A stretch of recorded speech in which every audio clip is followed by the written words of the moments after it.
Christ consciousness has proven to me that outside of our ability to see with these programmed physical optic devices, the glasses of God, which we call eyeballs, beyond our conditioning of the eyes, the physical, there's been a complete atrophy of the eye and its ability to absorb light. And due to that, we can only see a small fraction of what we would be able to see if our eyes were nourished and we had stimulation of the pineal gland, hypothalamus, the limbic system, the entire brain stem, etc. So Kundalini allows us to see out into what I call the darkness of the ether. And what that means is that when you get your pineal gland activated and the light within you starts shining, when your caduceus becomes anointed and the Uraeus travels up the spine and opens the crown and you become the feathered serpent. When this happens, your pineal gland starts working with the secretions in your brain fluid, and your eyes work in tandem with the sacred space of the heart, and now the toroidal field activates and you can actually see out into the dimensions that are constantly oscillating and coalescing around us in the upper dimensions. So Kundalini allows us to bridge the higher dimensions with the animal kingdom that we live on. Malkuth, on the Kabbalistic tree of life, the animal kingdom, the world of the elements. And we can achieve the 13th layer. We can achieve Christ consciousness and activate our nimbuses and witness reality for what it really is if we can get the crown activated and the Uraean energy activated. So there are angels around us at all times. There are lesser spirits around us at all times. There are ancestors that are on the scene. And if the average person were to have the veil lifted and had the curtains pulled back and they actually saw reality with their blinders off, they would be jaw-dropped without a shout, just beyond measure at what they saw that was watching them and guiding them, around them at all times. Life is precious, and man, when you experience higher consciousness, that's when you will truly understand what I just said when I say life is precious. And you know, it's disappointing to see what we could be as a species and to see what we are now. There's a lot of room for potential, but unfortunately, due to the atrophication of this planet, the dumbing down of the genome of the human race, the DNA is atrophying. It's going downwards instead of upwards in terms of evolution. You know, the potential that we do have left as humans to ascend and to raise the vibratory level in the Christ grids of this planet, the time's dwindling. And time is speeding up. So, due to that, you know, wasting time is not smart. God helps those who help themselves, and those who help themselves act now. They don't wait. They don't postpone what they know they should do now. By doing that, you live in a toxic cycle of I'll do it tomorrow, and days become weeks, weeks become months, months become years, and you remain an addict for the duration of your mental pathology of I'll do it tomorrow. So I'm guilty of it too. There's things I need to let go of that I still hold on to.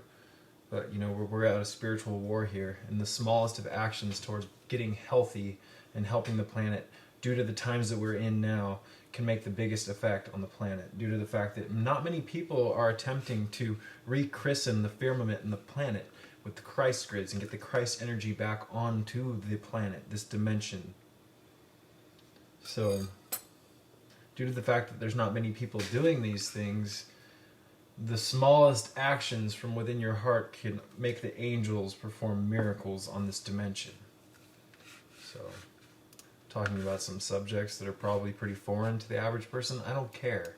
I know that angels are real. I know that lesser spirits, also known as devils or demons, are real.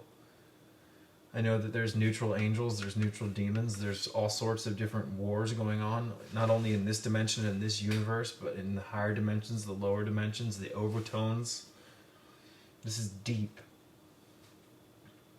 And unfortunately, we've been lulled to sleep by this dehumanizing machine that has crippled the spiritual lives of the people living on this planet. But, you know, it's not the people's fault, essentially. It's the people's fault to a large extent for buying into all the illusions and really not having integrity and like losing the ability to use their minds. Many people, they just go along with the flow of whatever's presented in their lives.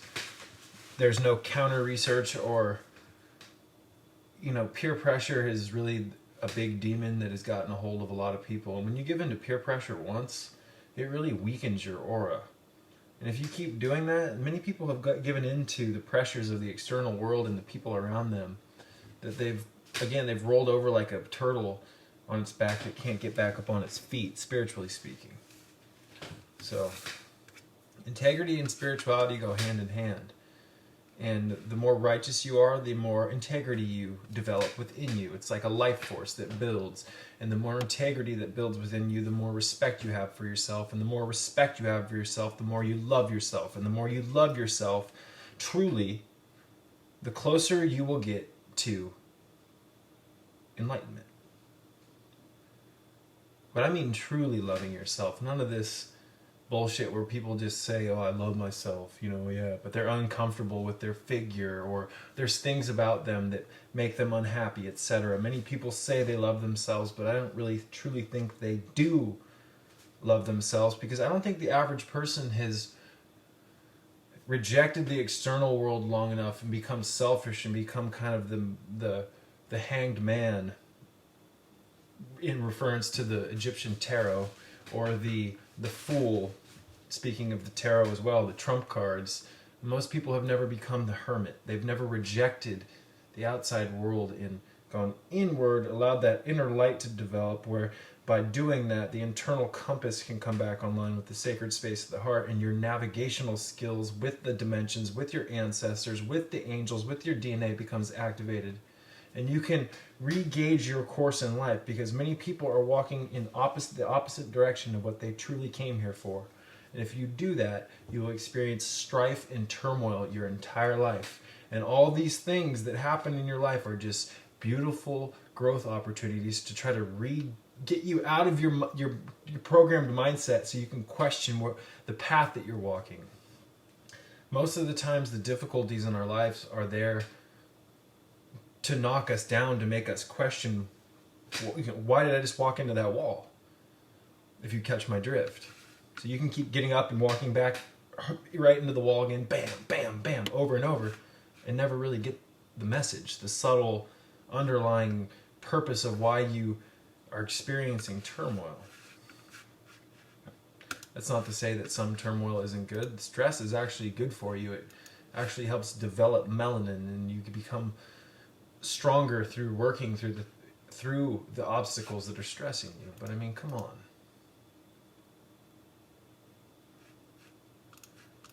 So, I'm going to end this one short. I'm ranting. Been up for way too long.